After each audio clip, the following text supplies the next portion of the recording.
This edition of the program, we're going to be looking at the Anglophone crisis from the business perspective. Who are those making business out of the crisis while people are dying in the conflict-stricken northwest and southwest regions? We're going to be looking at those whom we qualify as business people, the middlemen and the consumers in this crisis. We are going to be discussing this very important topic for this evening with our panelists.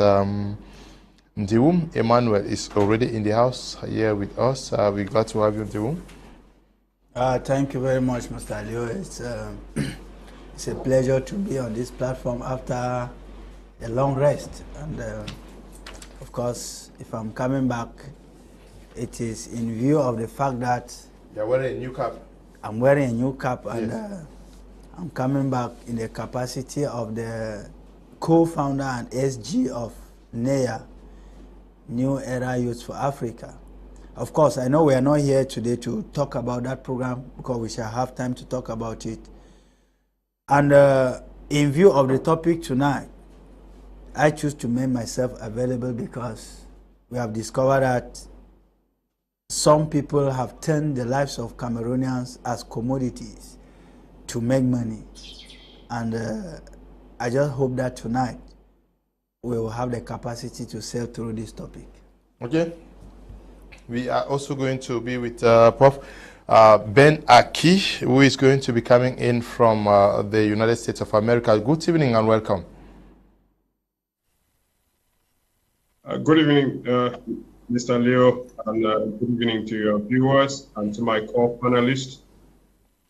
I thank you for the invitation to join the conversation today, and I look forward to having a useful exchange with my co-panelists on the situation that continues to plague our people in West Cameroon. We also are going to be discussing with Dr. Success Nkongho from Nigeria. Good evening, Doctor, and welcome.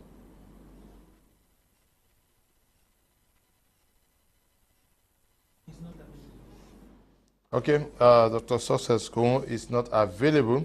We also are going to be having the contribution from Mr. Mua Roland, who is the national president of the United Party for Peace and United Cameroon Party for Peace and Progress. Is going to be with us throughout the program. We also are waiting the arrival into our studios of Mr. Carlson Ayaba, who is going to be part of the panel today. But let me start with you. Ben, you are out there. How do you see what is playing out in the Northwest and Southwest as a business for many persons? Your question is, how do I see the conflict playing out as a business? Yes. Do you think that some persons are using it to make money?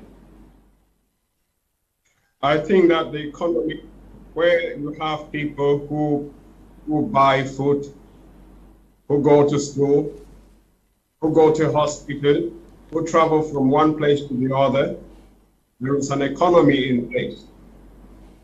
When you have war is going to add a dimension to that economy. It shifts the economy in such a way that you have new beneficiaries. And these new beneficiaries, once they stabilize their business, you don't want to get rid of it. So yes, the conflict in West Cameroon has entered a phase which I feared from the very beginning. That's why I got involved in this conflict, was to stop the region from drifting from a normal situation to a situation of war where some people benefit and the majority do not know what to do in order to solve their problem. So yes, the situation we are facing now in the Northwest and Southwest, the rest of Cameroon, is one of an economy where you have a war industry, you have a peace industry, and then you have a justice industry that is not living up to expectation to solve the problems of the people. The war industry has an interest to continue the war in a beneficial way. That can be the separatists, or it could be elements of the Cameroon government. It is profitable from the perspective of war for them to conduct that war continuously for the next 10, 20, or 30 years. There is a peace industry where people create organizations and they do all sorts of things, saying that they are promoting the return to peace. They are not concerned with real causes of the conflict, and they are happy just to play their own small role within the boundaries set by the government, which is partly responsible or mostly responsible for the conflict in the first place. And this government does not want to solve the problem. The government just wants to have people who appear to be promoting a return to peace. And if you can be hired, or if you can do something with an organization in the name of promoting that peace, then you enter that business as well. From the side of the peace industry. But all of this peace industry and war industry can be disrupted by those who care about justice and those who care about the ordinary citizen. And right now in Northwest and Southwest and West Cameroon and the rest of Cameroon, the only people we can think that are very close to advocating for justice and for the interest of the common man, the common woman, these are the Federalists. But so far, the Federalists are not in a position to substantially disrupt the war industry or the peace industry. And therefore, we have this situation of business that continues to define the state of affairs in West Cameroon. So yes, we're in a situation where the conflict is not one that immediately prompts the search for a durable solution, but it is one that can be managed from day one to day two to make sure that the business of making peace or preaching peace, you have pastors, priests, imams, women's group, and all of this, they are doing their own share in that peace industry. And then you have on the war again, you have the Amazonians kidnapping people for ransom, taking money, and collaborating even with government as some voices say. And then you have people in the military who want to continue to get large sums of money in the budget of Cameroon for the sake of the war, because it pays them extra money to be in a situation of war, and it gives them extra money through the purchase of material, which of course they skyrocket the price in order to benefit themselves. That is unfortunately the situation in which we are, and only those who are committed to peace and justice, or understanding that justice means solving the real problem. It does not mean just coming out and holding branches and saying we want peace to return.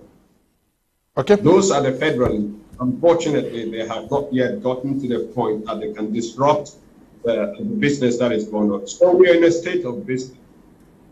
Emmanuel, are we more into money making or actually into an ideological fight with a purpose to achieve something? For the separatists, the objective is to get an independent country, and from the government is to keep the nation united under the banner of its founding fathers. Mr. Leo, it's regrettable, but I must say, in this war, it is more of business today than the ideology that some people stood up in 2016 to fight for. Okay. When we look around today, I will give you 4 classes of people who are making money from this war. The first class of people we have who are making money in this war are the so-called Amber Boys. owned by the leaders who are in the diaspora. You have the second group of people who are making money out of this war, who are actually the military men, who are supposed to be the ones protecting the people. The third party, you have the government officials, including even the ministers, whom many at times are given the opportunity to, do tours in this region because they don't go there for free. And lastly, we have the international community. Let me start with the Amber Boys. In the camp of the Amber Boys, we have those who actually kidnap for ransom. That one, we don't need an economist to tell us that it is a money-making venture. Because at the time we are already talking about ransom, it means that somebody has been taken in exchange for a particular sum of money. Where will this money go to? It goes to their bank accounts. That is why you will discover that in recent times, the rate, the pace of kidnapping has increased so rapidly because Group A discovered that Group B have been taken for ransom and have been getting rich. Because, mind you me, there are some of these Amber Boys who have story buildings planted somewhere with money that they extort from people through ransom. Now, when we look at the camp of the military, it is no longer news that in areas like Northwest and Southwest, if you commit a crime, the crime and the judgment will not be as if you committed that crime in Bafoussam, Yaoundé, Douala, the judgment would have been. Just take the case of Matasm, for example. When you leave Douala, you pass all control posts without putting on a mask. But in Matasm, if you don't put on a mask, you have to pay a sum of 2,000 francs or you are grounded there. Your journey will not go further if you fail to do so. That's one aspect. Two, we have had cases where people have had problem in the quarter and they have just because they want to settle scores, they have run to the men in uniform and they take you and then you have to finally pay lump sums. You are threatened and then after paying these lump sums of money, you are released. That's another way of making money. I am not saying that it's all the people in uniform that are doing this, but we are saying that some of them have been practicing this. I have been a victim. When at the bell or control post, I was asked to pay 2,000 francs to retrieve my ID card by a man in uniform, a gendarme officer, because it was written on my ID card, Enseignant. That was the only crime I committed in my country, to have moved to Bamenda with an ID card having Enseignant. I paid because I feared for my head. Now, when you look at the other side of it, our ministers, why do we say that some of them are making money? We have ministers in this country who said there was no Anglophone problem. But today, remember, they came out with plan to save, what name was given to that, a plan for the internally displaced people to solve a problem that never existed. We have not had an account of how this money put in place to help such people was distributed. Yet, we have people who go into these regions every day in the name of ministers. They don't go for free. When they are going there, they have risk allowance, they have fuel allowance, they have telephone allowance. That is their own part of the benefit. To end with the international community, Mr. Liu, to the best of my knowledge, I don't think there is a factory in Cameroon that manufactures armor cars or that manufactures AK-47. Now, from time to time, we have been crying to the international community, which has very good relationship with the Cameroon government. Ask yourself, why is it that the international community has not found any interest in struggling to resolve this crisis? It is a market. It's a wartime. They need to sell their armor cars. They need to sell their bulletproofs. They need to sell their boots. They need to sell AK-47. And should this war come to an end, their market value will fall. So, in summary, these four people are making a lot of gains. I'll be coming back to tell you how these Amber boys, some of them who once pretended to have dropped their guns and to have surrendered, are regretting today because they're the many that they see those who are still in this business making. Okay, we need to understand that Dr. Success Nkongho is available online. Good evening, doctor, and welcome. And my first question is to understand how people... Doctor, good evening and welcome.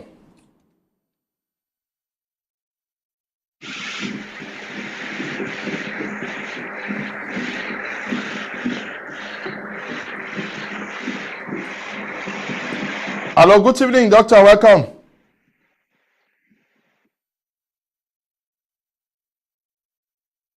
The lines are not too clear. Let's get the first reaction on this edition of the program of Mr. Nchia Roland Mua, who is the national president of the United Cameroon Party for Peace and Progress.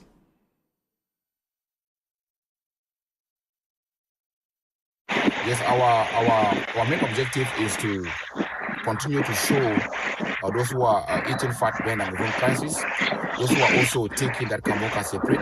So I wish to send this message to Cameroonians who are currently hiding.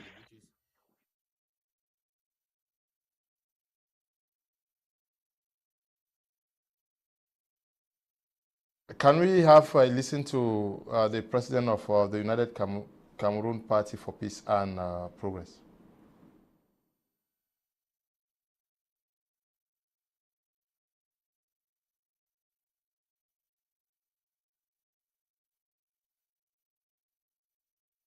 Okay, it's not there. I'll go back to you, Ben Akih, who is out there. We look at the ideological struggle for the separatist and the national unity objective of the nation Cameroon. Can we today actually situate that vis-a-vis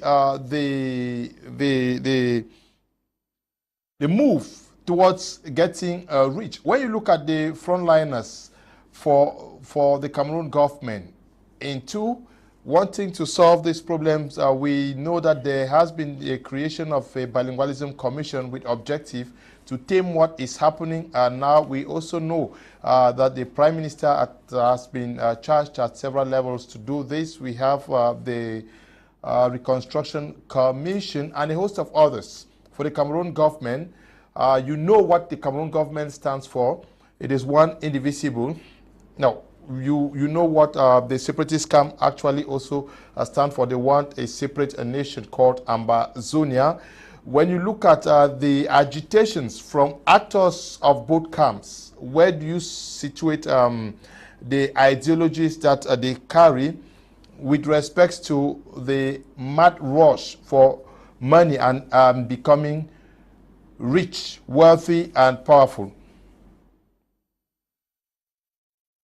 So you want me to make an assessment of the different camps and their positioning to this? Their position, yes, their positioning, but when you look at their ideologies actually being watered down by the search and the mad rush to get rich and having money, because the division in most camps is coming because A or B or C is accused of having swindled money. That goes for both sides. I think on the side of the government, we know that the government does not want a federal system of government. And I want still to take this opportunity to share with your viewers that we need to make a distinction between national unity, one and indivisible, and the problem that we're really fighting against, the unitary state. The unitary state is not the same as national unity. The unitary state is not the same as one and indivisible. And we need to take an example from the United States. When they pledge allegiance, they say, I pledge allegiance to the flag of the United States of America and the republic for which it stands. One nation, under God, indivisible, with liberty and justice for all. So we should not mix the idea that if you support that Cameroon should remain one nation and not be separated, that you are automatically supporting the unitary state.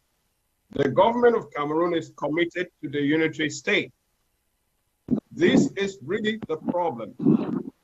The problem is that the government of Cameroon is committed to the unitary state, and the people of West Cameroon have been the victims of injustice for over decades. Injustice in the form of assimilation, domination, marginalization, and a whole attempt to wipe out our way of life. So this is really the problem. And the government has carried out many things: national dialogue, created a bilingualism commission, and it is running ahead to talk about reconstruction, whereas we have not yet reached a political solution of the conflict. Now, the government of Cameroon, as long as it has not changed its position on the return to the federal system of government, cannot be credited with responsibly trying to solve the problem. But on the side of the separatists, now, our people started out with two directions. There were some people who said, let us use the threat of separation to get the return to federalism. And there was another group of people who said, we don't even want federalism. We want to go straight to separation. So let's use separation and stay with that to get to separation. So that's where you find some division. At one point, many people believe that the United Nations and International Committee will come in and help us to obtain independence. So those people who would have been satisfied with the federation 10 years ago suddenly became supporters of separation. They were hoping, based on the deception sometimes shared by the separatists, they were hoping that that independence were possible within 2-3 years. Now, that is not the case. But some people still believe that if we are able to talk about federation today, it's because some people are threatening to separate. That's unfortunate. We should see that separation is not an efficient, indirect path to federation. So you find the divisions there that today, many of the people who, first of all, believe that we could use separation to get to federation, they realize that the government has taken advantage of the fact that once you take up arms, you give legitimacy to the government to crush you without much intervention from the international community. So the threat of separation endangers our people. Now, some of the separatists have understood this, and they now know that it is impossible to get separation. Is we have these two ideologies. One is to separate, one is to keep the nation intact.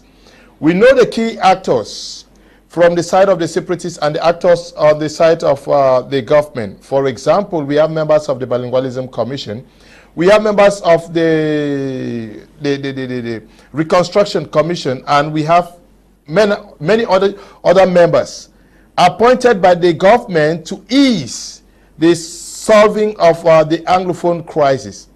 Do you have the impression that these persons who now occupy positions are more interested in the advantages, I'm talking about the financial gains that they make out of these positions, or they are working earnestly to make sure that the problem is solved? On the side of the separatists, do you also think that those who have been given charge to man things on their side are more interested, are also more interested in achieving the objective for which they took up arms, or are more interested on the financial gains they are making? I think the financial gains are more motivating now. You have to understand why the financial gains are motivating on all the sides. The first is that if they give you an impossible mission, and you first believe that that mission is possible, you do your best. You try to do what you have been asked to do. But the moment you realize that that mission is impossible, you go to your plan B. And your plan B then shows that the person who gave you the mission knew that the mission was impossible and just wants you to be pretending. And you realize that in the course of pretending, you can make some money for yourself, you can make a name for yourself.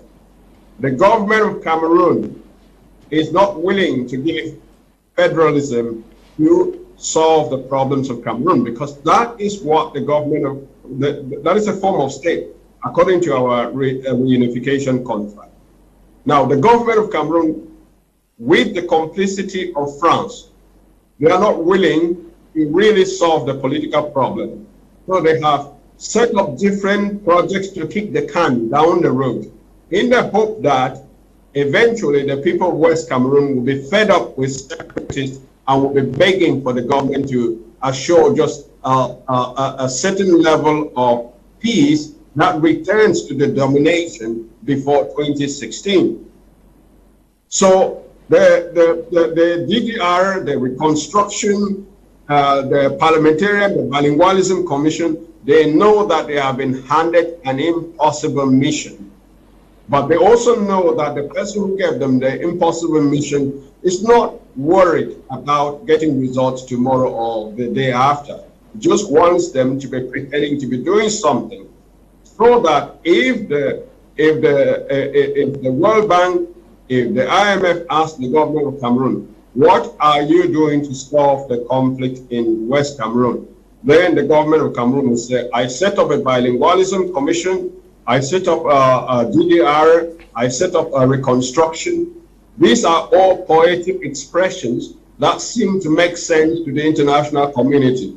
And the international community is willing to do business with Cameroon and just looking for some reason to cover their immoral interaction with a very murderous regime.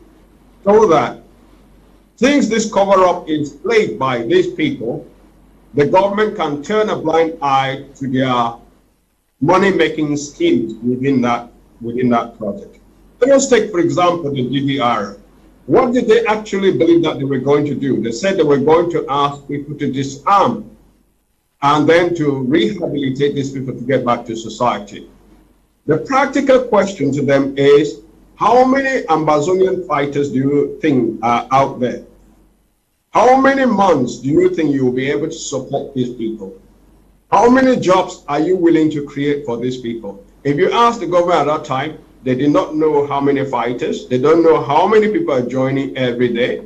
Then, of course, they are undertaking an impossible mission. And because it is an impossible mission, the DDR can only pretend to receive people for a couple of months, give them a little bit of money, take photos with them, and after that these people realize that they too have been played, because there are still 1,000, 2,000, 3,000 people in the stream. Now, these people who are returning from the bushes, playing into the propaganda of the government, they soon realize that they themselves, they are not fighting for the people of West Cameroon. They are fighting for their bread and butter. The people of West Cameroon who go to the DDR or who go and take pictures with the Prime Minister, with all of these other members of government to say, I've dropped my weapons, they soon abandon the cause for which they went to fight in the first place. They start making statements that they support the unitary state, and then they get some handouts. But what they don't know is that these handouts cannot last for more than 2 months or 3 months. So it is a scheme. And then if you go on the separatist side, as we have said, The separatists believe the UN was going to give them independence. The separatists believe that they will call a dialogue, and in the dialogue they will give them federation or something of that sort. And some of the separatists believe that there will be a federal system of government in West Cameroon, and we will be the first people to take up responsible positions. Now it is clear to them that it is impossible to do so. So if you realize that, then the logical, selfish redirection of your effort is to maximize the benefit that you can get. And that is why we're saying that today we are in a conflict that can last for 20 years. I've been saying this from the very beginning, that if we allow our people to take up arms to pursue separation, we will enter a new economy which can last for 20 to 30 years. And within that economy, the actors are going to maximize what they can benefit at a personal level. Okay. And when they grow tired, they will leave the scene and new ones will come. Okay, thank you very much. Change the DPR and change the fighters of Ambazonia, we still have people who will come to pursue personal interest. We're coming back to you, and Trill Elf. Good evening to you, Gonza Wilson, and to you, CY Apps, and all of you watching us on our social media handle. Nino Brown says from Kumba, should we be discussing on how people are making money at the expense of people's lives, Mr. Liu? Or on how to stop all the nonsense war. We have been talking about how to stop the nonsense war for 2 years today, and it is also very important to look at how people are making money. Maybe by exposing them, they'll see the need to stop it and focus on actually stopping the war. Let's take the first intervention of the National President of the United Cameroon Party for Peace and Progress, Roland.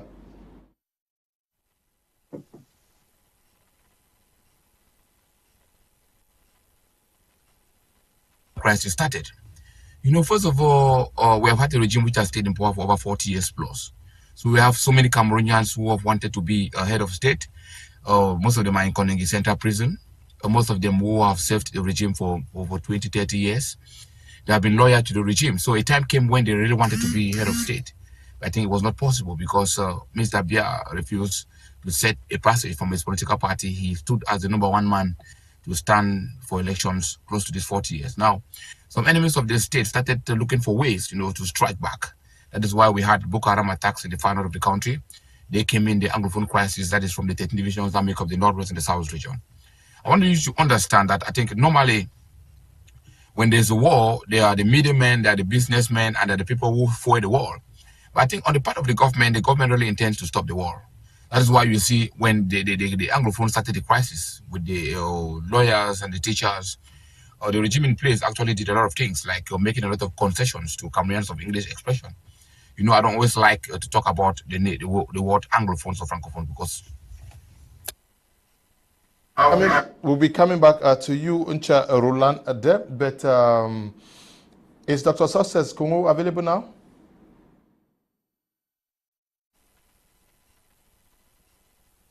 Seemingly he's still not there, but okay, Doctor, good evening and welcome. Hello, Doctor, good evening and welcome. Dr. Success is not available. Is there video is there, but not the sound. You can't get what we are saying. We are talking about the stakeholders who sell weapons. You said that already, but are diplomats not also businessmen in this? Because there are diplomats who are making huge sums, promising that I can deliver, and certainly are not delivering for nothing. Over the years, we have persons who have always been seen as doing one or two things for either the government or the separatists themselves.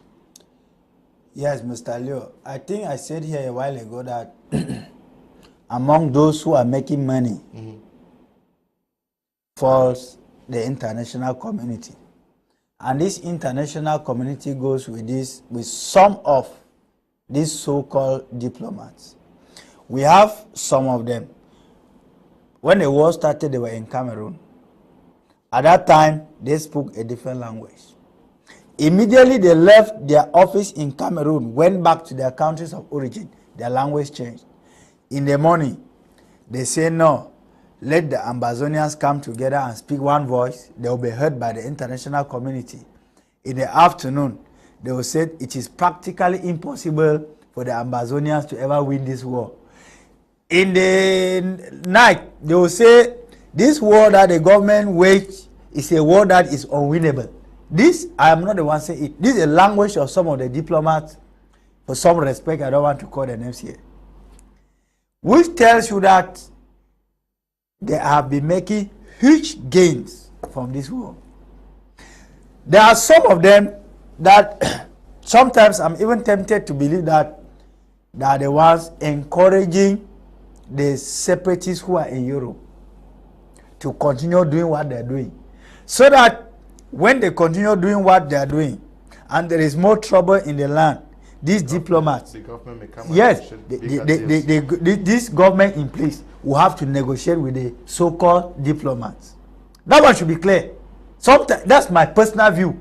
But at times, I am tempted to think that my personal view is true. Because we have even seen many of them struggling to have hold of Cameroon, of late, for reasons you and I cannot know. Each time they come, they give promises. They give promises here, but the question is, somebody is causing problem in his home country, based in your country. You go to his home country, you give promises. But a person relaxes in your country, he goes to the swimming pool, he moves around with his family, he celebrates birthday, and he comes to the television or the Facebook, he says, I have sent this amount of arms to kill people in my country. And the diplomats are very happy to say that except these people violate the laws of my homeland, they cannot be touched. Now, away from that, Mr. Liu, we should not only concentrate on what the diplomats are doing. I am not so very much happy with the unfriendly nature of the network tonight, because I had some questions for Mr. Success Nkongho, and unfortunately it's like he will not finally be connected. You know, this is somebody who led young Cameroonians into their early grave traps. He was proud to say that this is the number of fighters I had. And I have been very, very skeptical about this man till date. When he says he is a repentant Ambazonian. But then we have seen that each time there is an event linked to the Amba Boys, he seemed to have every information. A case in point is the release of Madam Senator Regina Muni. Success Congo, I don't like to call that other part success, so you permit me to call Congo. Congo came out. He said this is the amount that the state military paid to the. This is what the government promised. My question to you was on the international community and diplomats, please. Yes. Yes. And I ended with that. Okay. Remember, even the Success Congo says it with his mouth, like Nambere and the rest, that they talk with these diplomats. No, I'm not the one saying it. They are the ones saying it.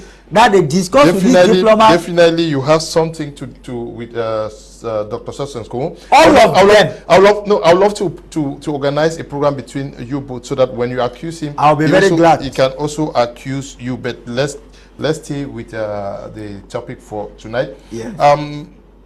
Now, Ben, if you are there, let's look at the role, the economy that lawyers are also making out of this, because everybody wants to prove that they are right, and they are proving that through the lawyers. And we know how lawyers work. They will always tell you that you are right, and they will push for their argument till and without knowing, you will be running the economy for the next 20 years, like you say. The lawyers, if you were to go by what the lawyers tell you, they will always defend their clients.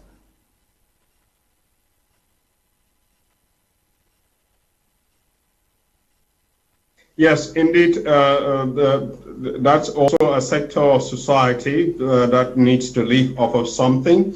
As long as you have interaction among human beings, there are going to be disagreements, and the lawyers are there to interpret the law and to help you to figure out how to settle the differences you have. Right. So, but the question here is that where are the lawyers making money? If you say internationally, there is really no international jurisdiction to which West Cameroon or the separatists, not West Cameroon, of course, they are federalists, but that the Ambazonians can refer their case, right? So, but what you will end up seeing is that, for example, there was the law firm of an American law firm that was engaged by the government of Ayub Tabe, right? And they said they had some experience with helping countries fighting for secession.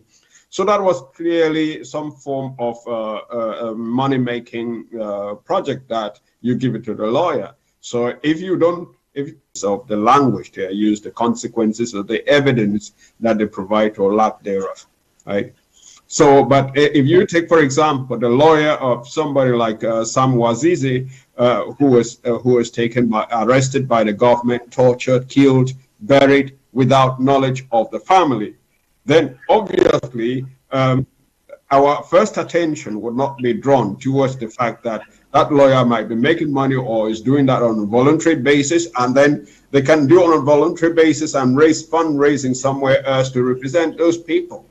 Right, so those are the kinds of lawyers who are defending the liberties of the people that you will not consider to be benefiting from that, because in a proper economy they will still have something useful to do. Now, there are some lawyers, some of them come to your platform and they give the false impression that the Ambazonians are right according to international law and so on. There are some Anglophones, some West Cameroonians, some of them even magistrates, who speculate on a kind of jurisprudence and begin to justify the fact that there is some expectation of victory just based on the principles of law. Those are the kinds of lawyers, of course, who are going to be making money out of this, and they will continue to try to be relevant in the whole process. So that's the situation that you have. But above all, it's the same. It extends to the same. Now you look at a political party such as CRM, MRC.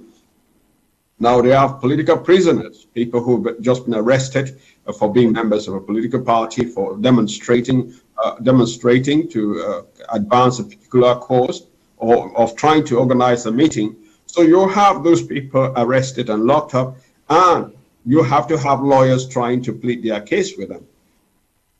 The question is the legal system in Cameroon in such a way that it actually promotes justice? Now, it does not. Of course, the magistrates are there. They delay a case that could be decided within a week or two. They stretch it over 2 years. So in that case, the question will be, if the lawyers are making money, whose fault is it? It comes back fundamentally to the fact that the government of Cameroon is not structured to function properly. The government of Cameroon is not interested in sustainably solving the problem of West Cameroon that now is manifesting itself in the form of an armed conflict. And of course, then there are international lawyers who would have to defend many of the Cameroonians who are, of course, getting themselves into trouble with the law abroad as they continue to contribute money for the armed conflict in Cameroon. So this would not be, I don't think that these are fundamentally the people that we would be worried about, that they are promoting the war. Those who are promoting the war are such people who come to the media platform, and expound the kind of jurisprudence according to which we are a sovereign state in West Cameroon, and we had our independence. We are restoring our independence as a sovereign state. We are attempting to do secession, and that gives cover to the government of Cameroon to fight separatists in the name of defending territorial integrity. What happens in that case is that the real problem, the injustice that we faced, that can be fixed by a return to federalism, is pushed to the background, and you're focused on the war, which is costing our people a lot of pain and grief. And yes, I agree with one of your interventions into the show that as we look at how people are making money in this conflict, our thought process should be more directed towards what can we do to stop that racketeering, to stop that kind of war economy, peace economy that we have discussed. The idea is to begin to think about justice. How do we restore justice for West Cameroon in the form of return to federalism? Okay. Let's take the second intervention of the National President of the United Cameroon Party for Peace and Progress, Mua, Roland Mua.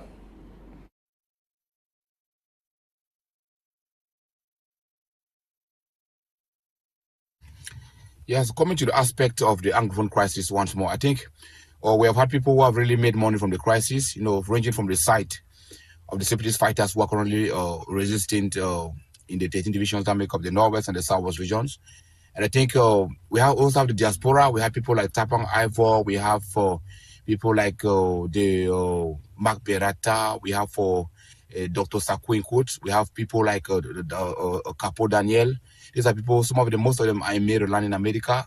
Also, some of them are in Finland, like Ayabacho in Norway. These are people who have made a lot of monies on the Anglophone crisis because they made a lot of contributions from their pins. You can see I have my pin. This is a pin of the Republic of Cameroon. It is green and yellow. They have made a lot of monies from these pins. Dr. Ayabacho has raised close to 400,000 euros from the sales of this pin. These are heavy sums of monies that are put into the private pockets.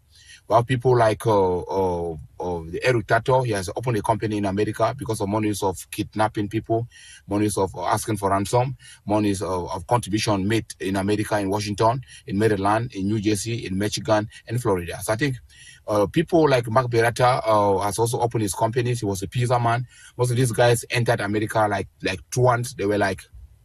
They had nothing to eat. But at the advent of the war in 2016, you discovered that they had a lot of monies. They could now drive bigger cars. They could now have companies. Some of them run TV stations. Some of them are running newspaper houses. So I think these are the businessmen.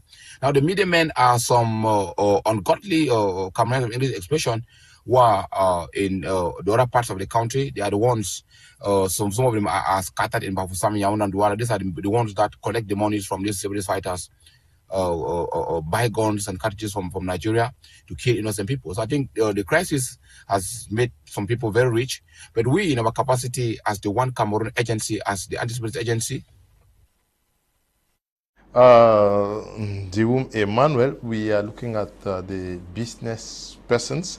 Some persons actually, when I announced this program, some persons wrote to me that one of the core business persons involved in this crisis are non-governmental organizations and some international instances who would do everything possible for the crisis to move on as they feel line their pockets with so much money through funding. I think it would be dishonest to refuse that claim. Okay. Because actually I know of some who use such organizations in the name of wanting to help the IDPs and found themselves out of Cameroon. Okay. And never came back.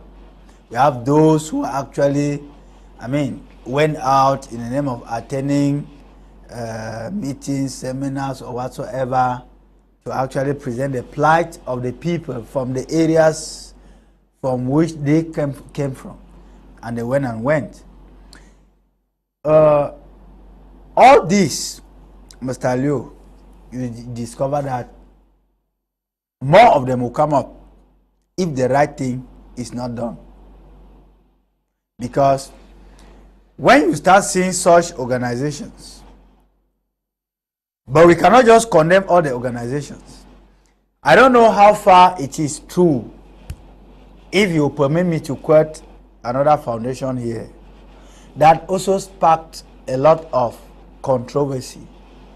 That is the Aya Foundation and some ex-Amba fighters who believe that this organization was used for a money-making organization where they had to be importing arms. We don't know. It's alleged. We don't know. Yeah, but the foundation refuted such allegations and actually took a court action against such. Yeah. Which never led to any results as of now, as I know, because I think the case should still be in court. That's just one. We have others that have actually used the cry, the pain of the people of Northwest and Southwest to set up businesses, not even out of the country, like Roland was saying, but in this country. But they have no direct link with the people of Northwest and Southwest, which is regrettable.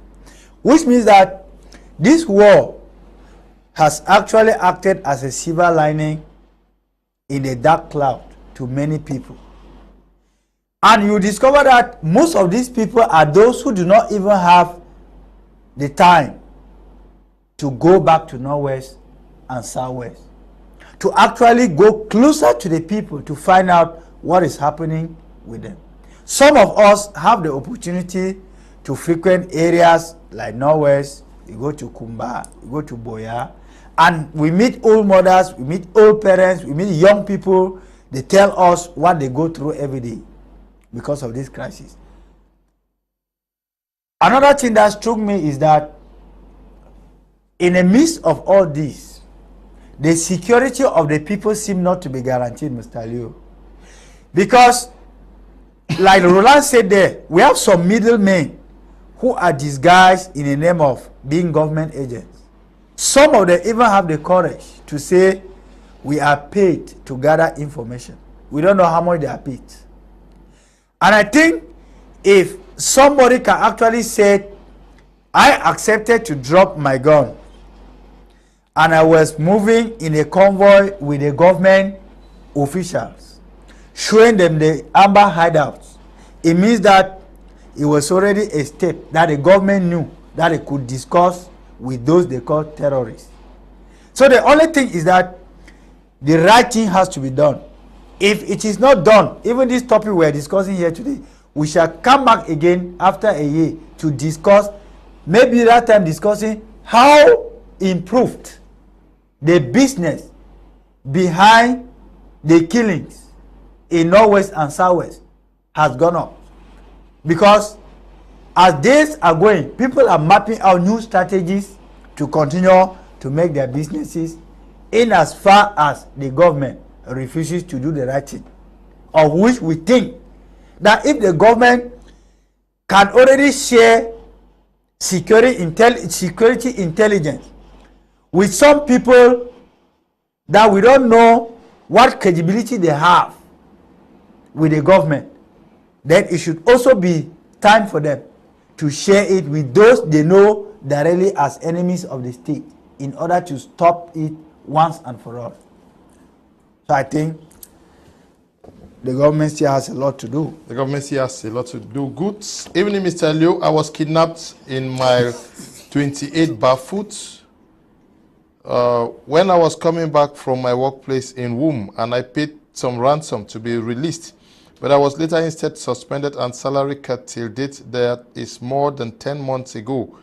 Array all about my situation. Is 10 months no salary. Okay, very bad. We are talking about some persons making money out of the crisis. Good evening to you, Mr. Liu, and to all the panelists. Mr. Liu, when I saw your team of panelists on Facebook this afternoon with Dr. Success Nkongho, I knew he was not going to show up or play as he's doing, because Dr. Success Nkongho is not on because of network. We have agreed that he does some stuff and send to us so that he participates. He's going to participate. For Sinto is writing from Bamenda. Good evening to you. So for Sinto, good evening to you, Mr. Liu. God bless you. Thank you.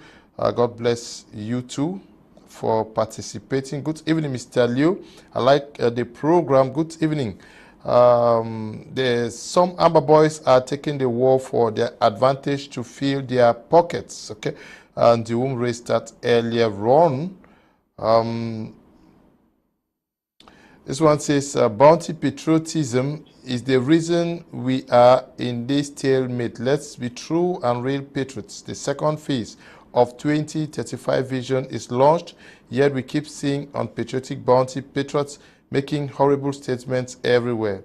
Love for a nation is beyond killing or plotting people's death. Anyone whom at any point in time past had gone wrong with regards to the laws of this country, which some feel that it is in theirs and can do and undo, should know that we are not true and real patriots. Okay, G. Lucas writing there from mile 16 in Boya. Good evening to you. Your message is too long. Why I'm not reading it to the end. Good evening, Mr. Liu. Military killed 9 civilians. Amber killed 9 military. Who should the population collaborate with? Okay. Pray for an end. Good evening, Mr. Liu and your panelists on set. Mr. Liu, to be honest with you, both the military ministers, Amber Boys, and all the communities created to end this senseless war are making gains. They don't want that the war should end. The military are the ones supplying the Amber Boys with, okay. Latino writing from Bonaberry, we don't have any proof of what you just wrote. So when will this war stop? Questions for you guys in the studio. Ms. Neymar is writing from from Mutengene. Neymar, we cannot know. We are not God. We are not also negotiators on both sides. It is for the separatists to decide, and the government also is pushing to see an end to this. But Ben, let's look at the business guys in this whole stuff. And the womb raised that there are people who are into big businesses through their organizations today. But we must also understand that there are lots of persons from the Northwest and Southwest regions who are now investing and running very big businesses in Douala, in Bafoussam, and in Yaoundé. Lots and lots of school proprietors this way have also engaged in the construction of bigger schools because many more persons are here, and other businesses. The housing industry is flourishing because of an influx of persons this way. Can we also understand that these persons may want the situation to tarry a bit so that they can make greater gains? It's unfortunate, Mr. Leo, that we're in that kind of situation. But again, it comes back to the point that I made, that when people, where you have people, these people need to eat, they need to go to school, they need to go to hospital, they need to have churches, they need to move from one place to the other. Now, if you start a war in one part of the country, you disrupt that mechanism, and people begin to flock somewhere else. As they flock to these areas, the demand for these services goes up, and when the demand goes up, and somewhere else somebody had a school in the Northwest and Southwest, then they don't have money there, but they see the opportunity to go to Douala and build a school. Or even Anglophones who used to live in the center and west and littoral regions, they found themselves suddenly in a position of high demand. So they responded by investing money, some of them making jangis and drawing out money from there, taking money from the bank to start a school. It's unfortunate that we need to recognize that even if we end the conflict today, the economy of Northwest and Southwest or West Cameroon will take a longer time to be restored.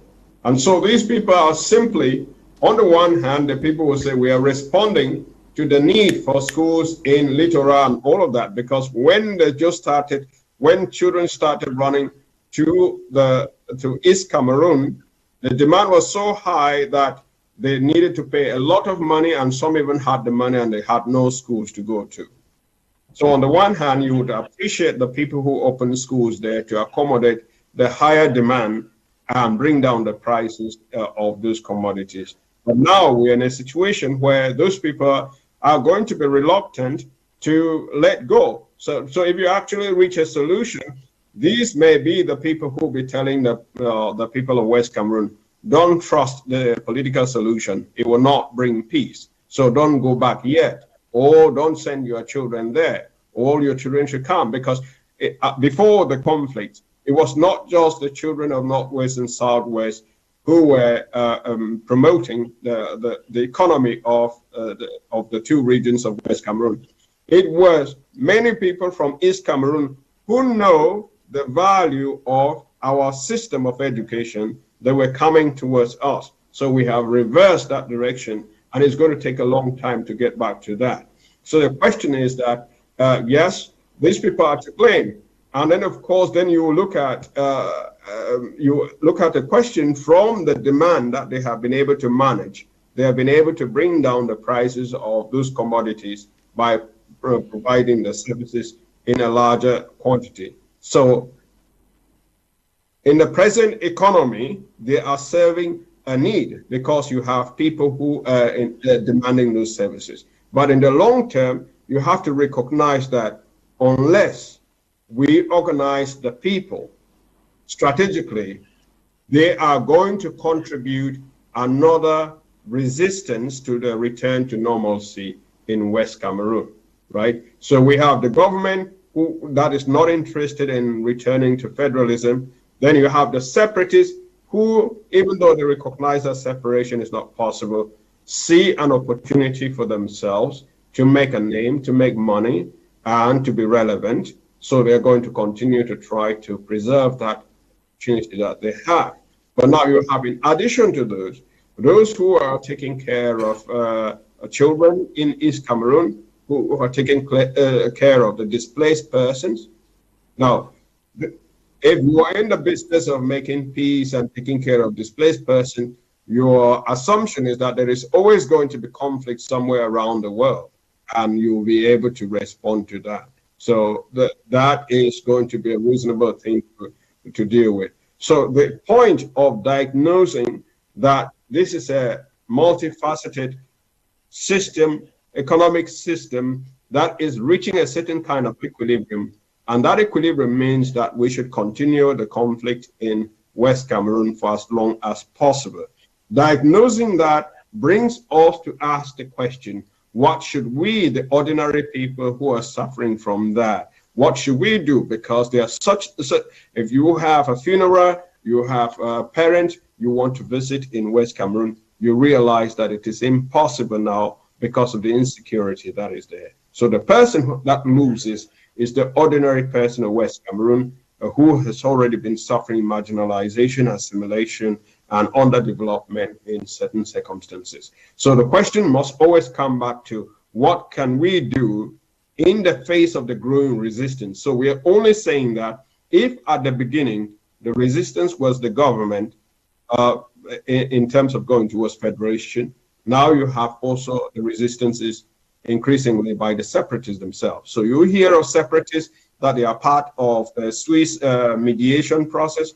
That is just, it is just a business venture. I wrote to the people in the Swiss mediation, I told them the problems of Cameroon are so complex that only Cameroonians can provide the solution, and within the context that is internal to us. Or at least Cameroon should be brought under an international organization that has the ability to pressure Cameroon to go back to the federation.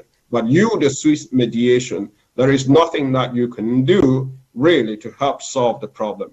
The only thing you're going to do is to give more credibility and more money-making opportunities to the separatists, to make it relevant. That's what is happening. So the point is that as we make this diagnosis, we realize that, yes, there are people supplying schools, there are food in East Cameroon. You can go, instead of farming around Santa, you can go into the West region, you can go to Adamawa. If you change to a farmer in Adamawa, you'll be producing crops that can be sold in Yaoundé. The demand is higher because many people have been displaced to these regions. So these economies spring up in response to that. Now, if we understand that that is going to constitute a resistance to the return to normalcy, then we need to factor that in the process of the truth, justice, and reconciliation, as well as a task force for balanced development. We need to figure out how can we incentivize all the businesses that have moved from West Cameroon back West Cameroon to East Cameroon, how can we incentivize them to go back to West Cameroon as part of the reconstruction? So reconstruction does not only mean building those houses that have been destroyed. It does not only mean the true justice and reconciliation should, of course, pay compensation to the families of those people who have been killed in the context of what we can characterize as war crimes. These war crimes are committed by the government, they're committed by the separatists. And that is why if you are advocating for a true settlement of the problem, then you are not even a friend of the DDR that is asking people who have killed other people, who have kidnapped and taken ransom from other people. Once they drop their guns, you celebrate them and take a picture with them. In the context of a sustainable solution of the problem, those people and the military that have caused so much havoc in West Cameroon, they need to come through the Truth, Justice and Reconciliation Commission process. And if their crimes are such that they are really heinous, they would have to at least do some justice there. Not only ask for forgiveness, but first face the law. So you might go to the DDR and so on. That is not the end of the story. A sustainable solution should look into how do we help businesses to go back to West Cameroon so that they do not become a resistance or some kind of an active lobby against the end of the war. But our focus, first of all, should be directed towards the main actor which should initiate the change to the process, and that is the government of Cameroon. The government of Cameroon must change from the position of actively opposing federation to going towards federation, because it's an indirect process. You will solve this conflict by providing a political solution that takes away the support for separatists within West Cameroon, and then we begin to look for a way to carry out truth, justice, and reconciliation. Thank you very much. Good evening, Mr. Leo. Most people have made, you mean most people have made huge money in this war, especially those that can bear risk. For example, stealing from big plantations like the CDC, okay? Mr. Leo, good evening. All I can say is that in this war, some decision-making people are making self-interest in it. If not to end this war, it's not difficult. Good evening, Mr. Liu. Most people have made huge money in this war, especially those that, okay, I think I took that one already. Good evening, Mr. Liu. Amber is a Northwest invention imposed on the Southwest because of the population. Don't say it is Anglophone problem. Paul is writing from Ayus. Okay, Paul, good evening, Mr. Liu. And wonderful panelists, please, the government is making big money out of the crisis. How can we justify this, that the Doctors Without Borders came to help the masses and we are driven? Thanks. You're writing from Kumba. Good evening to you. And this one says, good evening, Mr. Leo. Please, when we talk about Amber Boys investing in the crisis, we should not forget about the military, because I hear military men discussing and they were laughing and saying that there is money here in Bamenda, and when they will be off duty, they will tell those who will take over duty to do same. Good evening, Mr. Leo. And to everyone in the studio, you're writing from Bomaka. Good evening, Mr. Leo. There is a high probability that any person that betrayed the Amber can still betray the government. I'm Lukman writing from Yaoundé. Hi to Mr. Leo. I love this program. We are tired of the killings in our region. Please, the government should look for a solution to this war. We stand for peace. Shapiro is writing from Boya. Good evening, Mr. Leo. Please do a program where Mr. Okay, I'll do it. You want Text Global to come and talk? I've heard. Mr. Leo, my name is Barbara. People say some people started their business before the war. I'm talking about, okay. I don't know who you're talking about. Good evening to guys in the studio. Please, is it possible that Now, we're talking about what is happening in the Northwest and Southwest regions as conflicts. But let's take another intervention from the national president of the United Cameroon Party for Peace and Progress, Mr. Roland Mua. And also, finally, if you look at what has come to be known as the Anglophone crisis, what has come to be known as a lot of violences, kidnapping, raping. You know, we also have people like that of Nambere, who has been a former general in quotes. He is somebody who has killed a lot of people. He has raped a lot of girls. He has caused havoc to many people, to many citizens. He has killed over 500 to 600 people. These are people who are still complaining. They want the government to give them more money. The government does not do that. It is our responsibility as citizens of the Republic of Cameroon to continue to protect our national integrity. We should not make money out of the situation. We should try to call our brothers from the bushes to make them understand that 5 years of pain and torture, 5 years of evil, kidnapping, asking for ransom, 5 years of backwardness in the name of the Bamenda man and the Sawa man. We need to understand that democracy is the key. I want to plead with you in the bushes. I want to plead to you who are watching me in this very important TV station that please, please continue to drop your weapons. The diaspora who promised to help you are the ones killing you. The people who promised to liberate you are the ones killing you. Separation is not possible. Drop your weapons and pick up a better life. We are hoping to have a presidential elections. Join a political party. You can be a mayor, a senator, a parliamentarian. Then you help to grow your country the way you want, the way you feel it can go. I'm calling on you once more in the name of God to fear God and stop the evil, stop the killing. Continue to collaborate with our law enforcement officers in their difficult line of duty to protect you and your goods. In the name of the Republic of Cameroon, I ask you all to stay focused despite difficulties, despite the hardship. I want you to trust your country, Cameroon. Our country is a very strong country. We still have hope. Despite the provocation from the regime, despite the hardship, despite the poverty and unemployment, we can still work together to build a better Cameroon. Stop the business in the Anglophone crisis. Stop the selling and buying of arms. Please support us in our fight for a better Cameroon. Thank you there. Ndiwu, I want us to look at the middlemen in this business. Who are those you consider middlemen? We have persons who are positioning themselves as negotiators for both sides, and they actually want to be used, but it's not going to be for free. That question is a tactical one. Yeah, we have we have persons who are working to see how to normalize the situation. They're playing the middleman posture. Yes, yes. There are a lot of them, and I think they are causing more harm.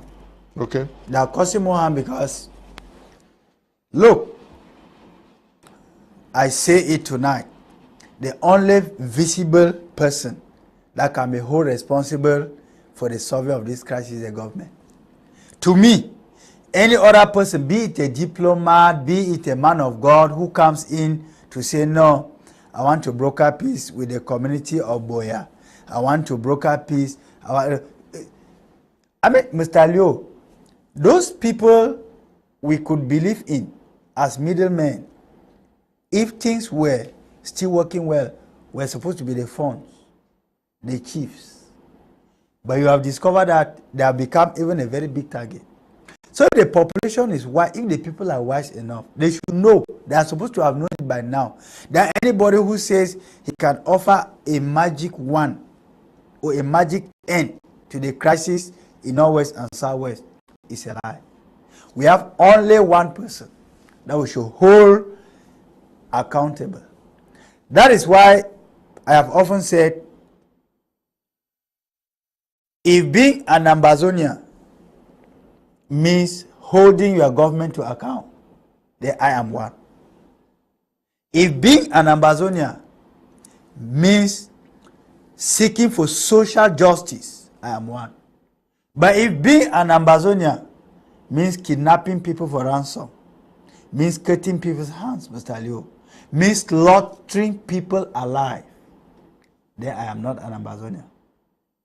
Now, all these people who play the role of the middleman, are the people who are fueling the crisis the more.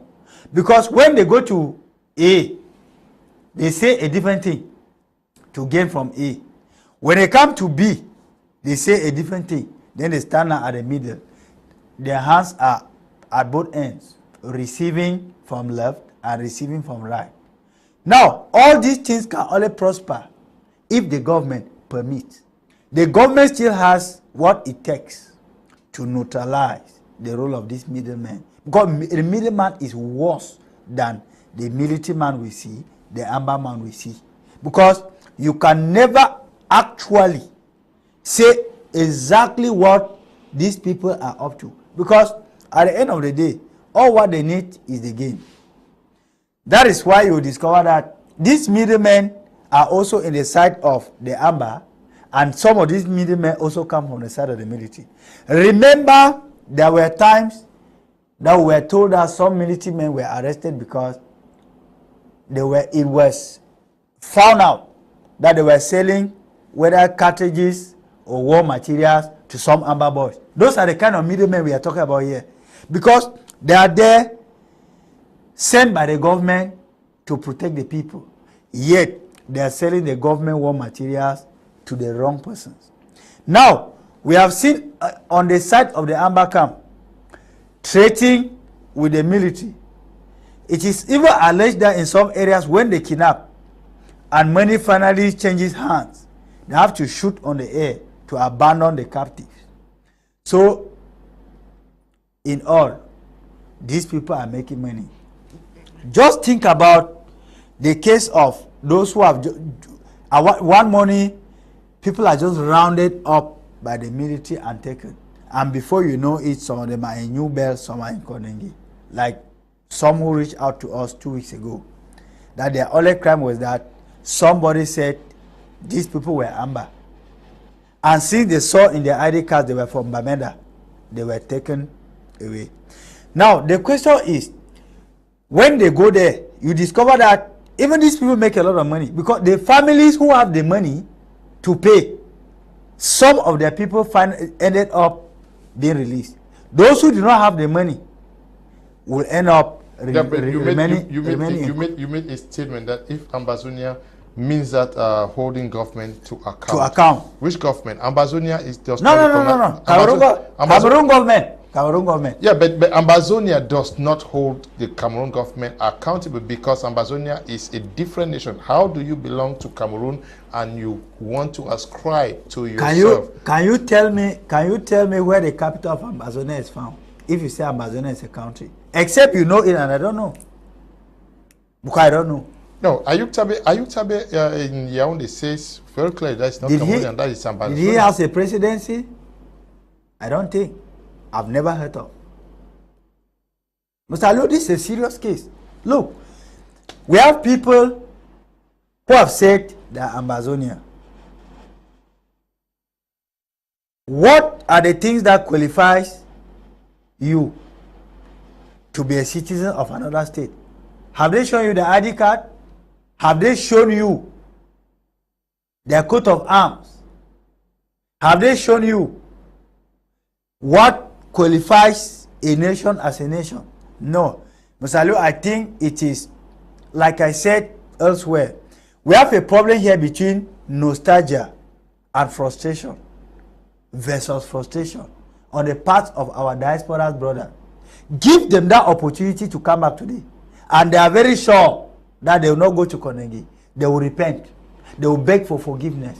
They will participate in developing this country. And that is where our government has failed. Because our government cannot say they don't negotiate with terrorists.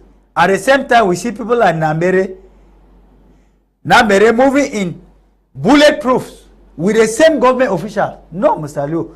I think that is where when we are having these programs, it is to help assist our government to know that. Was there a negotiation with Nambere? If he was not negotiating, why was he not killed? Clemency was given. No. Why was he not killed? Clemency was given by the President of the Republic. To Nambere? No, to everybody, to any fighter who downs their guns, and then they are going to be received. Why are other fighters not moving up with our state official? Why was Nambere so special? I don't know, but I'm not sure it's only Nambere. We have the likes of Kawa Yannick, we have Clovis, and a host of others. Mr. Leo, what we are still telling this government is that it is never too late until it is late. Okay, let me get to Ben. We're talking about negotiators, those playing the middleman role in this crisis and making so much money out of it. Can you clearly identify them and see how they are working against a definite end to the crisis? Because they're enjoying from the middleman position. I already hinted that at the beginning that people have been talking about the Swiss mediation, and people have been talking about all sorts of initiatives involving the United States, involving even organizations, the churches, and so on and so forth. The thing is that normally when there is a conflict, and then there are people who say, I have experience helping people in this kind of conflict, so I can come in and present my own services and so on. So this is a really huge sum of money. We are not. I'm not saying this here to some kind of be proud, but our platform, English Cameroon for United Cameroon, has provided a lot more data and resources that even some of these agencies that are trying to help Cameroon negotiate, they depend on our analysis in order even to say something, right? So it is natural for international organizations to present their services that we can help you bring together the different factions so that you can find a solution. But our problem from the very beginning was that it is very wrong to begin to characterize the conflict in West Cameroon as some form of faction, because when you do so, you give more power to the separatists than they have. These people have not been elected. These people have not gone through any kind of formal process of being chosen by the people to represent them. If we are talking about resolving the problems of West Cameroon in a sustainable manner, those who have the best ideas and the resources to help find a solution, they are not part of the separatist leadership, right? So naturally, it is the way that countries work, Swiss mediation, but you have to look at the Swiss mediation in a much broader sense. It has interest in Cameroon. The Americans have interest in Cameroon, both East and West Cameroon. France has the same. And as we are talking, you have all sorts of lobbying groups. There are French people who are trying to say, oh, who can we talk to? The process has been to create contact. There are some Anglophones who are getting awards from left and right for helping to solve the problem or put the problem forward. It's an industry. It's the peace industry. And that is how it works. You have the war industry, as I said from the beginning, and that war industry is in the logic of getting more money from the budget of Cameroon and paying the military a lot more allowance because they are in a difficult situation. And then you have the Ambazonians who say, give us money for weapons, give us money for this, and give you a war contribution. We are going to arrest this rich person and get some ransom out of that. So that is the war industry. And in the peace industry, we are saying that there are groups, they are religious leaders in Cameroon. They are playing that role. They organize church services and say, peace, peace, peace. You hardly hear them talk about justice. So that's an example. And then you see everybody at one point, every country was saying that I support the Swiss mediation. I support the Swiss mediation. What is the Swiss mediation?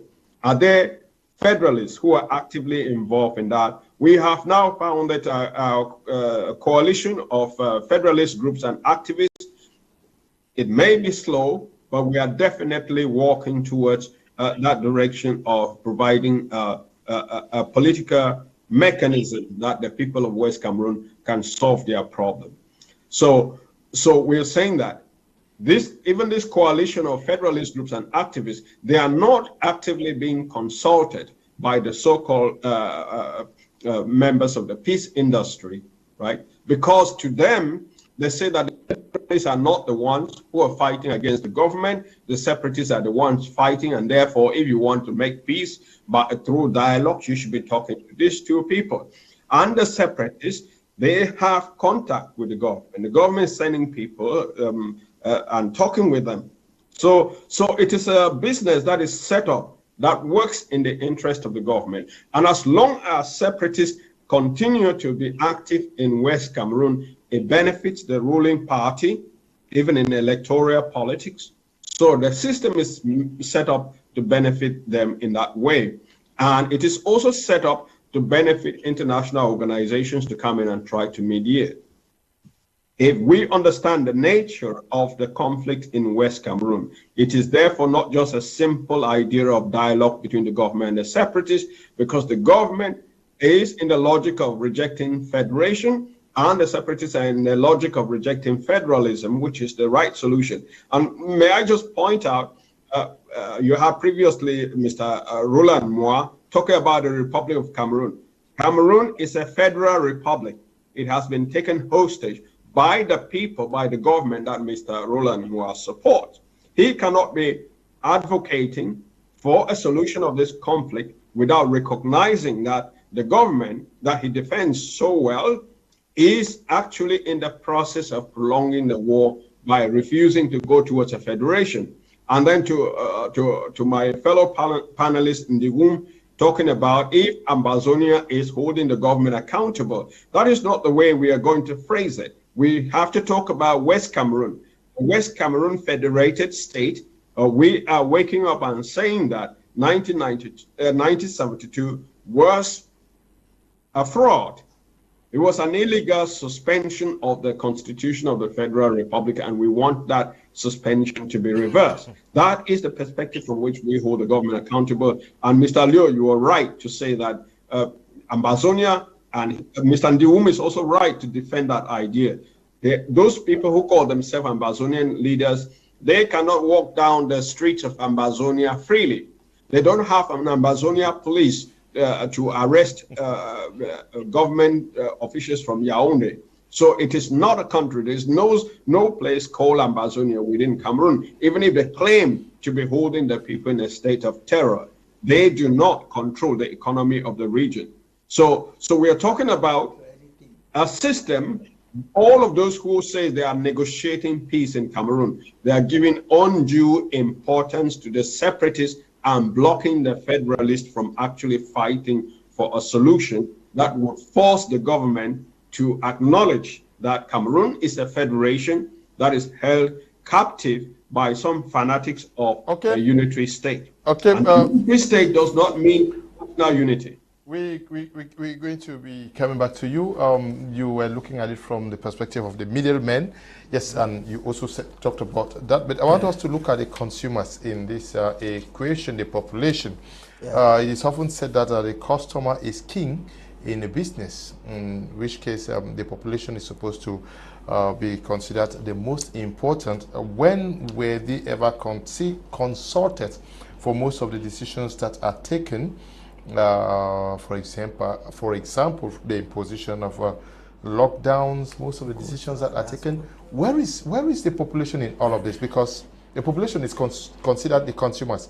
Ideologies are sold to them to either support or reject. Salio, thank you for that question. As I speak to you right now, since the 18th of May, the road leading to Fundong has not been passable. Which means that if you have to go to Kum, you reach Njinikom, you have to pay through a particular village called Yang before you reach Fundong, and that's 5,000 francs.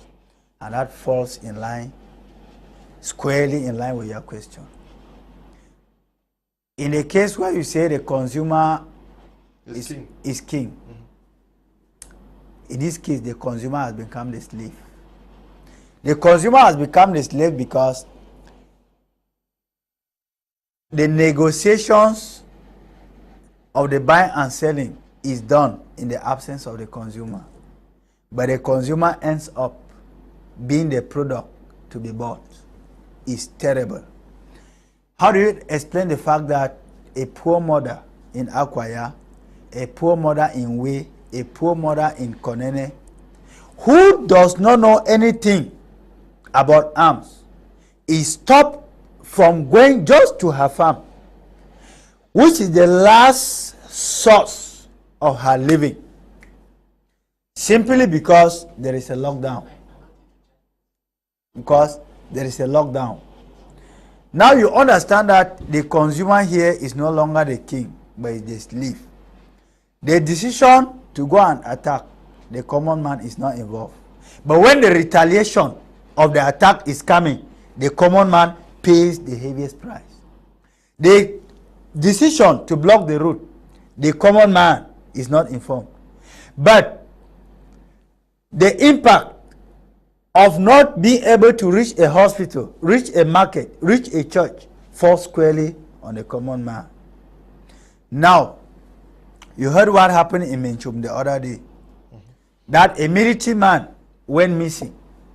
His colleagues went into the quarter. This is what we should thank the communication department of the military. When it is good, we should say it. Because for the first time, they summoned the courage to actually put on an official communique to communicate that there was a mishap that took place in Menchum that led to the loss of many lives. They even stated the number of lives. And I think if this kind of transparent communication had existed before now, even the military themselves would have sit up, Mr. Liu. Because one person went missing and the whole community paid the highest price. It showed a consumer, yes. I like the way you put it. The consumer paid the price for a product he never bought.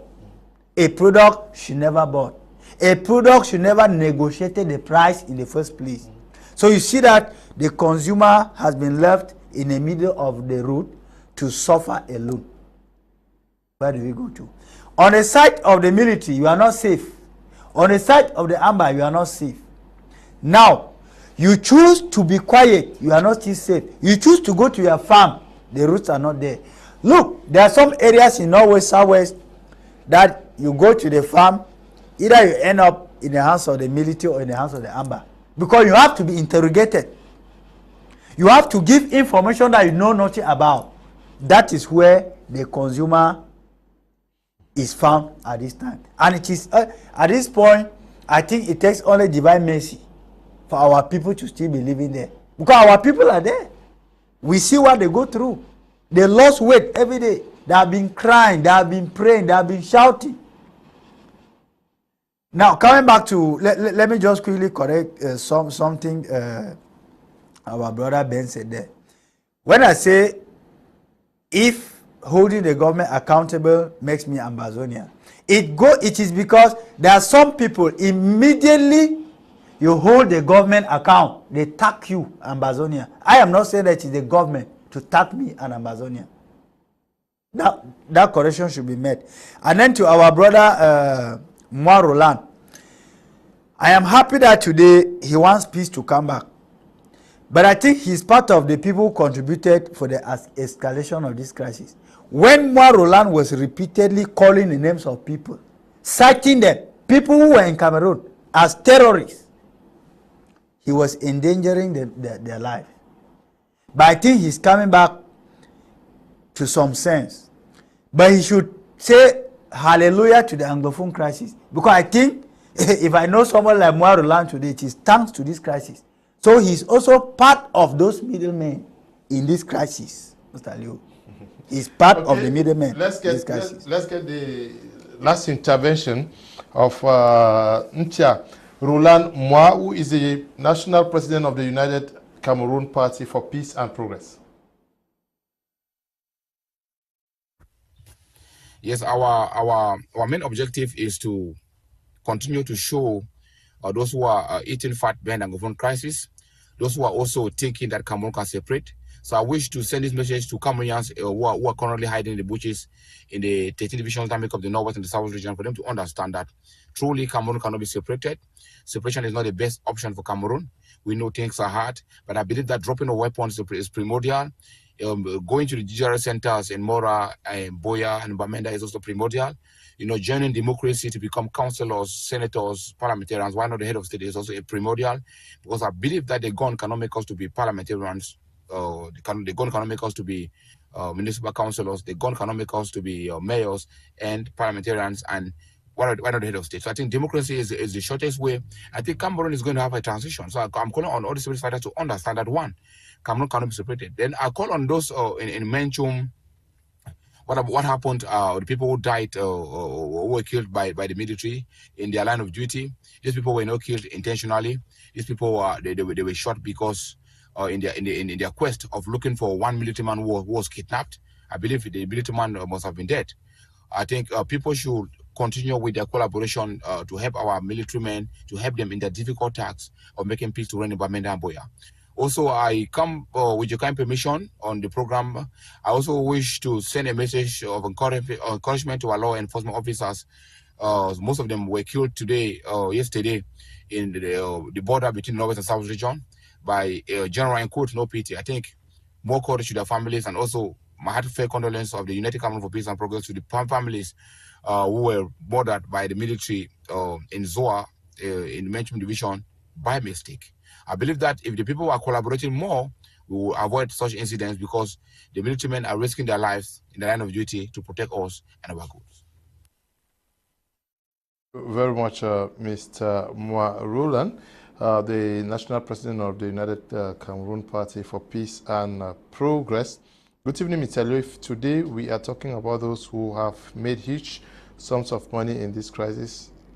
Mr. Leo, we can say it's most of the government officials, because I don't think if they are able to discuss with the ADF fighters and the people who call themselves repentance fighters are asking for huge sums of money, if not, they will reveal some government officials. Then from this standpoint, we should know that our government is not ready for peace, because they know the way to bring peace by discussing with the ADF fighters and all those, okay? Good evening, Mr. Liu. Okay, I'm happy. Wumboy, thank you. Good evening to you, Wumboy. Good evening to the crew. I wish to ask, between Nambere and Mancho BBC, who should the government use to solve this crisis? Who amongst them should be in prison? I'm Sonny White, writing from Boya. Good evening to you, Sonny White. I will not know who should be in prison or not. The government knows what they are doing. Good evening. I'm Evodia from Bafoot. Please tell the young man to speak well, okay? The young man has gotten you. Good evening. Unfortunately, the common man is the one paying the price. Boo Emmanuel is writing from Yaoundé. True. Good evening, Mr. Leo. As victims of all these things, both the Amber and militaries are making capital gains on this crisis. We are blaming the non-state actors for their ungodly attitudes. What about the state actors who are harassing people day in and day out everywhere in Bamenda? Okay. Donatus is writing from Yaoundé. You're writing from Yaoundé. I think that the man said is right. Joan is writing from Bengui. What did the man say that is right? Good evening, Mr. Leo. Okay. Alan is writing from Bamenda. Good evening to you, Alan. Good evening, Mr. Leo. How are you guys doing over there? I'm Betila, writing from Ntarikon. Good evening to you, Betila. Hope Ntarikon is doing well. There was heavy tradition in Mankon yesterday. I hope you went to Nsungkikang to also witness the coming to the throne of the new fawn of Mankon. Good evening, Mr. Liu, and all. Your show is impartial. It's easy to call the names of separatists in and out of this country as moneymakers in the war, while those in government, their names can't be mentioned, right? Afanu Eric from Bamenda. Afanu Eric, I hope you will come to the studio next week so that you can call the names of those you think are making money, so that we are not considered impartial. Afani Eric, I've stored your number. I'm going to invite you next week to join us, discuss on this topic. Ben, let me get back to you. We are talking about the population here who are considered the consumers. Where are they positioned in all of this? Their voices actually sought after? Do people listen to them to reflect what they want, both in what is happening today?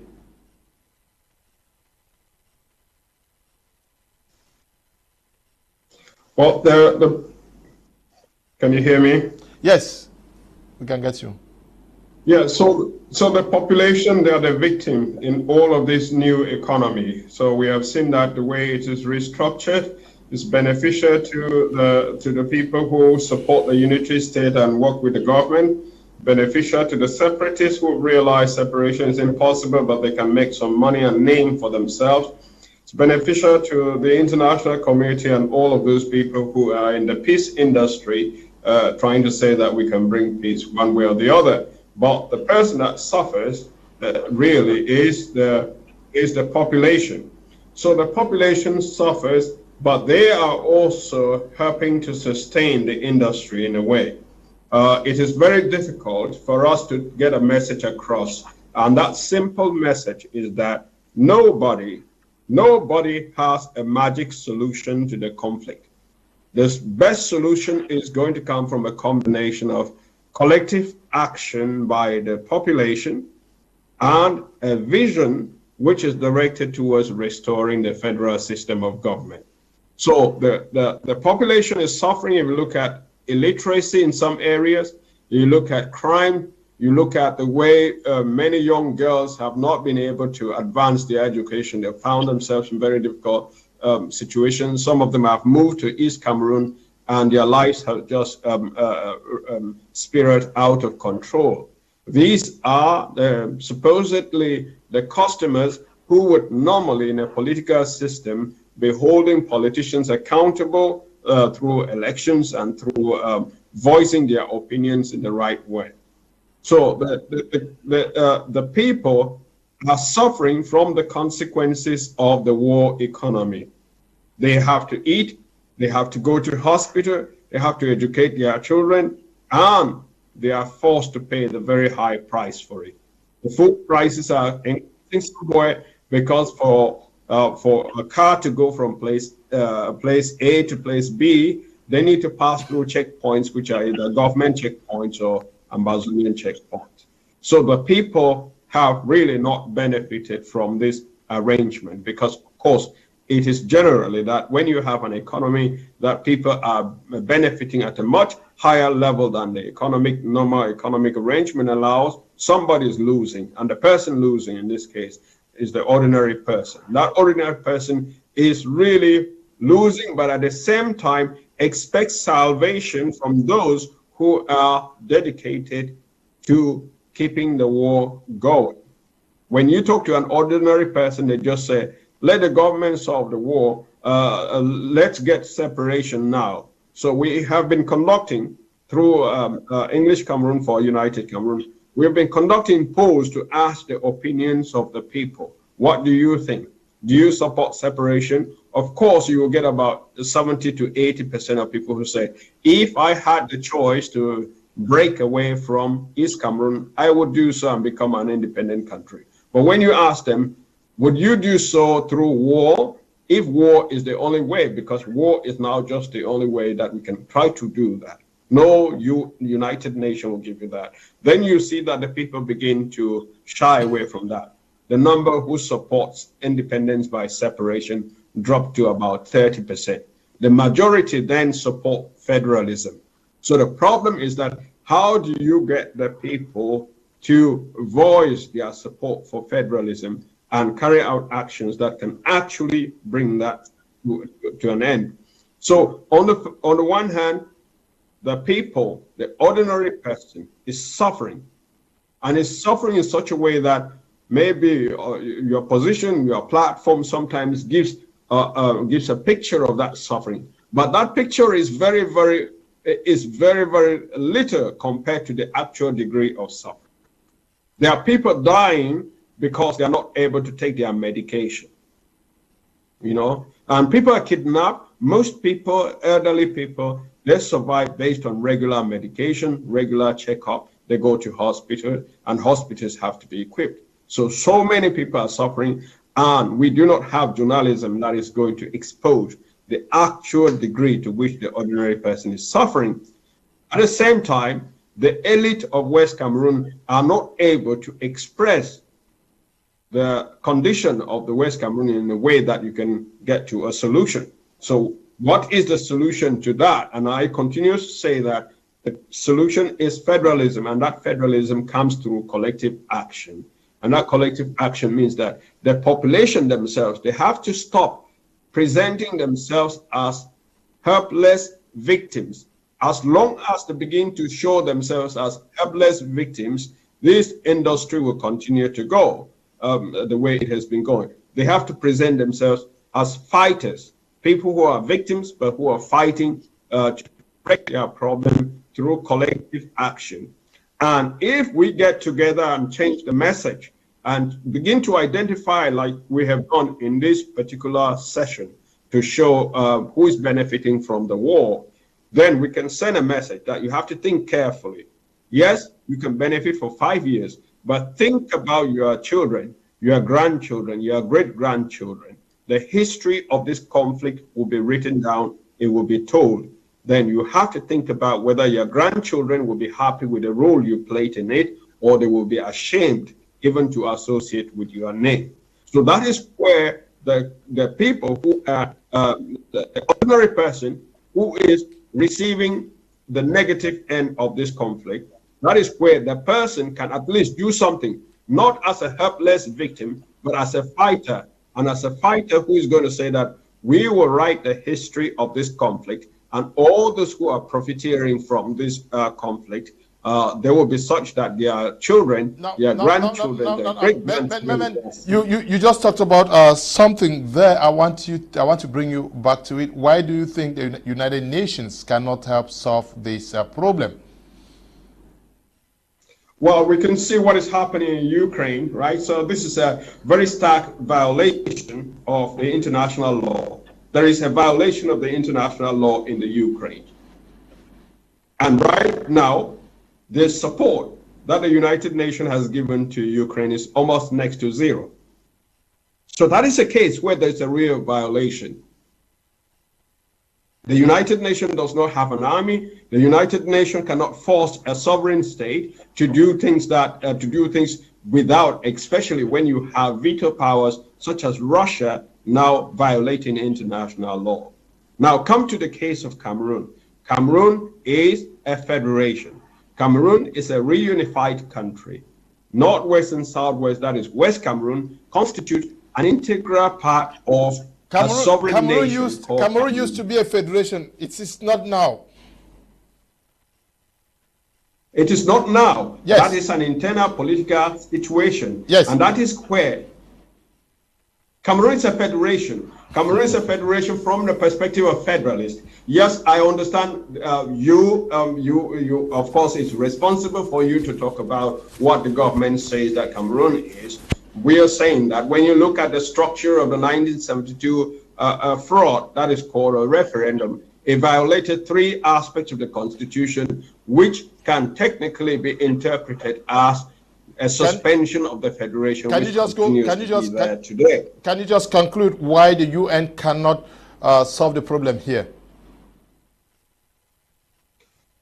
Because it is an internal problem, and the UN cannot impose a referendum on Cameroon, right? So that we should forget about that. The UN cannot impose a referendum on separation in Cameroon, because it is an internal problem that it can only encourage Cameroon to solve it with the participation of its people. Okay. And now the UN can take measures as suspending Cameroon or sanctioning Cameroon if Cameroon were to go up against people of West Cameroon seeking a non-separatist solution to their condition.